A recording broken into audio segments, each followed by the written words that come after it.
Alright guys, welcome back to the channel. Today we're going to run over my property again, and I'm going to show you what I'm going to do differently this year to help make it a little bit better of a property. We'll leave a link down in the description below to watch, I guess, part one of that. It'll be in there. You guys can maybe watch that first to see the cons of the property. And in this video, I'm going to pop the screen up on the screen there. It'll be on my iPad. I'm going to draw it out for you. I had a lot of people say this property kind of reminded of theirs, so it may give you some ideas. And yes, this property sucks for access. It's a lease property. I can only do so much, but there are some things I think I can do to help improve it, and that's, you know, all we can do with certain types of things. You can only work with what you have. So hopefully this helps you. Let's get to it, and we'll pop it up. All right, so first things first, as always, we have to come down the driveway, and we are going to always park right there. Okay, so we're going to leave that in there. This coming year in 2023, as long as the farmer rotates, you know, the crops, because this is a road down the center of this field, or yeah, it's down the center of the field. So this year, this will be beans, this will be corn. Okay, now we did have on the bean side this year, or 2023, it was corn. So we had an access trail right here. There's a kind of a ditch, so it can't be planted. So I'm hoping that I can stay the same, and I can slip down here to kind of get back into this side. So hopefully that's how it plays out. I don't know about the corn side. I'll figure it out once I get there this year, and I'll be able to determine access. Maybe somehow I can access from down here and slip in, you know, this way here. We'll see how that goes. Now, what I have already is I have an area which is going to be brown there. I have an area back in here which is a bedding area that we did a bunch of cutting in, kind of right back in there.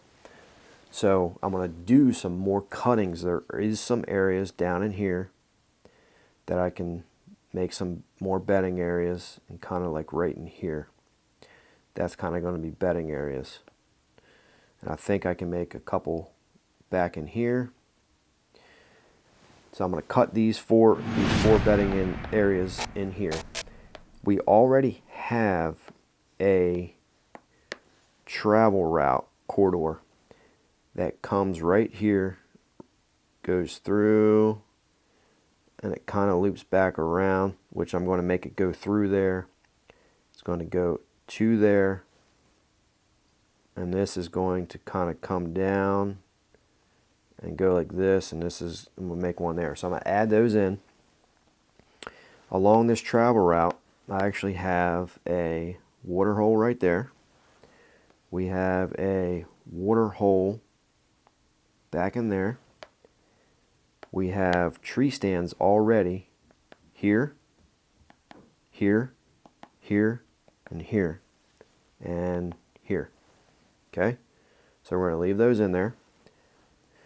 So the idea of this also probably be there and there. The whole idea of that is to get these deer bedding more on the property, get them focused on it, hitting these travel corridors with habitat features such as the water holes and mock scrapes. That way we can get them coming out of here, hitting these trails, and come into our food plots.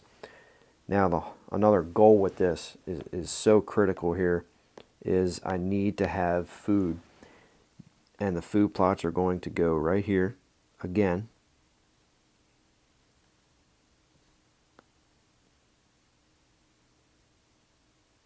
Okay, so you're going to have the food plots. The most important part of this that cannot fail is they're going to be screened in with Egyptian wheat.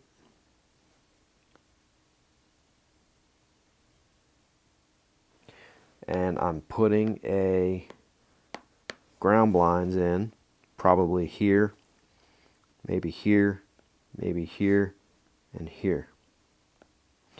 That way, when I come down this road, it's still not going to be ideal, but I can come down here and I can access these ground blinds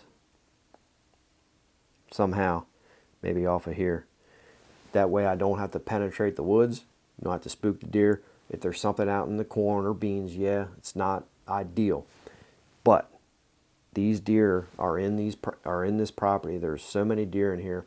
There's good bucks in the area, and a lot of deer actually came from the neighbors, and which is fine. You know, draw them in.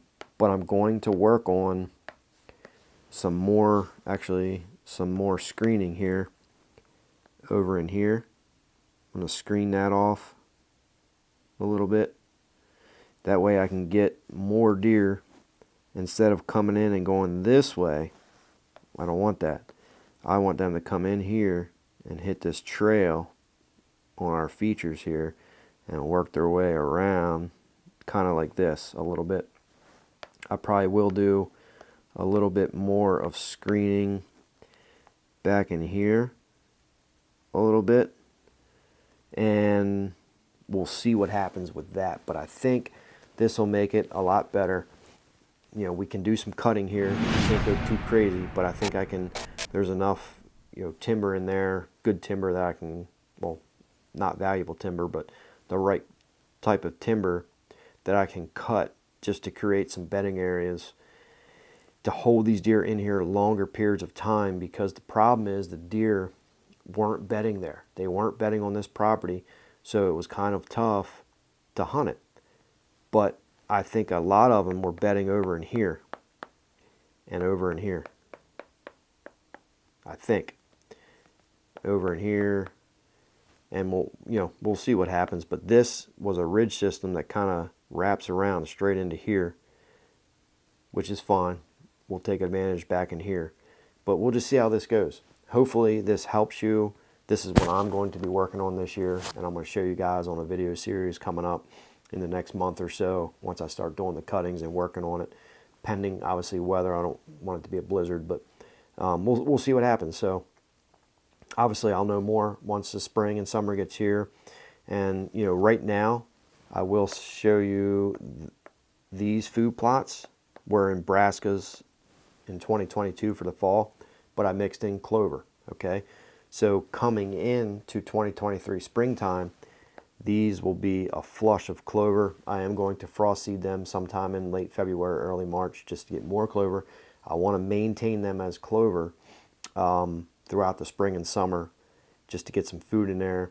It is an ag area, so it's not going to be nutritious wise. It's not going to be really benefiting them. It will be a little bit, but nothing significant because there's so much food everywhere else. But I want just a pattern in there to have that food there to get them more comfortable with using the new bedding areas, and the travel routes just make them accustomed to all that, get a routine down, and so forth. So hopefully this helps you. Any comments, leave a comment down below. Give the video a thumbs up, subscribe. I'll see you guys on the next video. Thanks for watching this video, guys. If you want more information on food plots, soil samples, and habitat management, click this video right here on the screen. Thanks for watching. Subscribe if you guys are new.